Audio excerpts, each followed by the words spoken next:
অনেকেই এমন কথা বলে থাকেন যে ননভেজ খাবার খেলে শক্তি বাড়বে, কথাটা ভুল। এই কথাটা মেডিকেলের অনেক পাঠ্য বইতেই লেখা আছে যে ননভেজ খাবার স্বাস্থ্যের জন্য ভালো, কিছু রোগও হতে পারে, সেগুলো প্রতিরোধ করা যায়।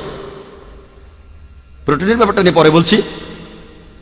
ওনারা এটার বিরুদ্ধে বলতে গিয়ে তখন উদাহরণ দিচ্ছেন একজন যদুনাথ সিং নায়েকের। আপনারা কেউ এই নামটা শুনেছেন? যদুনাথ সিং নায়েক একবার আর্মিতে, এই বইটাতে আছে vegetarian or non vegetarian choose your self, লিখেছেন গোপীনাথ আগারওয়াল। যদুনাথ নায়েক একজন ভেজিটেরিয়ান হয়েও কুস্তিতে হারিয়েছেন দুজন ননভেজকে। সেজন্য ভেজ খাবার খেলে আপনার শক্তি বাড়বে। এখানে উত্তর দিতেও আমার লজ্জা লাগছে, আসলেই লজ্জা লাগছে। এটা সবাই জানে যে ওয়ার্ল্ড রেসলিং এর টাইটেল হোল্ডাররা, তাদের মধ্যেও কিছু ভেজিটেরিয়ান আছেন, কিন্তু আপনি যদি সবাইকে দেখেন তাদের প্রায় সবাই টাইটেল হোল্ডাররা কুস্তিগির, তারা ননভেজ। বডি বিল্ডিং এর জন্য যাকে পৃথিবীর সবাই চেনে সে কে? Arnold Schwarzenegger. 13 বার সে ওয়ার্ল্ড টাইটেল পেয়েছে, 7 বার মিস্টার অলিম্পিয়া, 5 বার ইউনিভার্স, আর 1 বার মিস্টার ওয়ার্ল্ড। সে কি ননভেজ না veg? Nonveg. Boxer Muhammad Ali Cassius Clay nonveg, Mike Tyson তিনিও ননভেজ। ননভেজ খাবার খেলে আপনার শক্তি বাড়বে, এটা বৈজ্ঞানিক সত্য।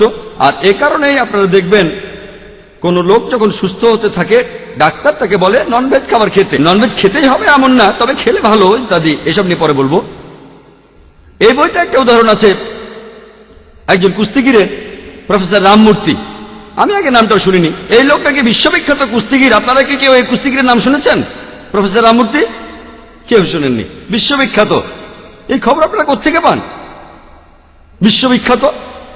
তারপর আরো লেখা আছে যে পরমজিৎ সিং লন্ডনে একজন ভেজিটেরিয়ান, দিনে 2000 বার স্কিপিং করতে পারেন, সেজন্য ভেজিটেরিয়ান হলে আপনি অ্যাথলেট হতে পারবেন।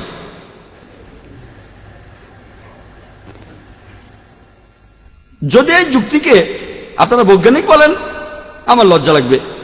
বেশিরভাগ অ্যাথলেট, রেকর্ড হোল্ডার, এটা হচ্ছে গিনেস বুক, আপনারাও দেখতে পারেন। বইটা দেখানোর জন্য এনেছি। সব কিছু আছে বডি বিল্ডিং এর উপর। বডি বিল্ডিং, অ্যাথলেটিক্স, 100 মিটার দৌড় যারা রেকর্ড করেছেন।